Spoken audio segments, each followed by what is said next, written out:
செங்கல்பட்டு மாவட்டத்துல இன்னைக்கு ஒரு ஆணவ படுகொலை நடந்திருக்கு. பிரவீன் என்ற ஒரு நபர், அவர் வந்து ஒரு மாற்று ஜாதியை சேர்ந்த ஒரு பெண்ணை வந்து காதலித்து வந்ததாகவும், அது தெரிஞ்சு அவருடைய தந்தை மற்றும் 2 மகன், அவர் ஏதோ தாவேகா கட்சியில் இருக்கிற நிர்வாகின்றாங்க. பட் இங்க தாவேகா, அதிமுக, திமுக இதெல்லாம் வரல.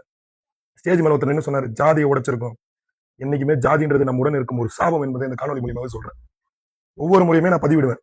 இப்போ இந்த போராளிகள் இந்த ஒரு ஒரு ஆணவ படுகொலை நடக்கும்போது திமுக ஆட்சி காலத்தில் நிறைய பேர் போராட்டங்கள் நடத்தினாங்க. உங்களுக்கு தெரியும். இன்னைக்கு நியூஸ் சேனல்ல எதுலயும் போடல. இன்னைக்கு போராட வேண்டிய உண்மையான நபர்கள், போராட்ட களத்தில் நிற்க வேண்டிய நபர்கள் யாரும் நிக்கல.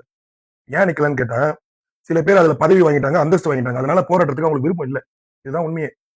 எந்த ஆட்சி வந்தாலும் இந்த ஆணவ படுகொலை செய்யறவனுங்களை ஒரு 2, 3 வாட்டி வச்சு ரோட்ல நிக்க வச்சு சொன்னோம். அது என்னடா ஒரு ஜாதியோட நம்ம ஜாதி தான் மேல் ஜாதி, கீழ் ஜாதி, உயர்ந்த ஜாதி, இதெல்லாம் எங்கிருந்து தான் நீங்க இது பண்ணிட்டு வந்தீங்கன்னு தெரியல.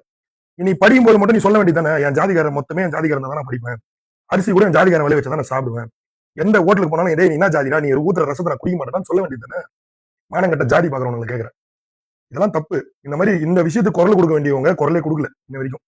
ஆனா மீடியாலையும் காமிக்கல, எதுலையுமே காமிக்கல. மீடியா எல்லாமே ஒரு தலை சைடா செயல்படுதா என்னன்னு எனக்கு ஒன்றும் புரியல. தயவு செய்து நான் நிறைய பேர் மேல நம்பிக்கை வச்சிருந்தேன், இவங்க நடுநிலையான ஒரு போராட்டக்காரர்கள் அப்படின்ட்டு. இன்னைக்கு நடுநிலை எல்லாம் இறந்து அவர்கள் பதவி கிடைச்ச பிறகு ஒரு ஆணவ படுகொலையை அவர்களே மறந்துட்டாங்க. போராட வேண்டியவங்க என்னவோ பதவி, பணம் இதெல்லாம் தான் பெருசு போல இருக்கு ஒரு உயிரை விட. ஜாதி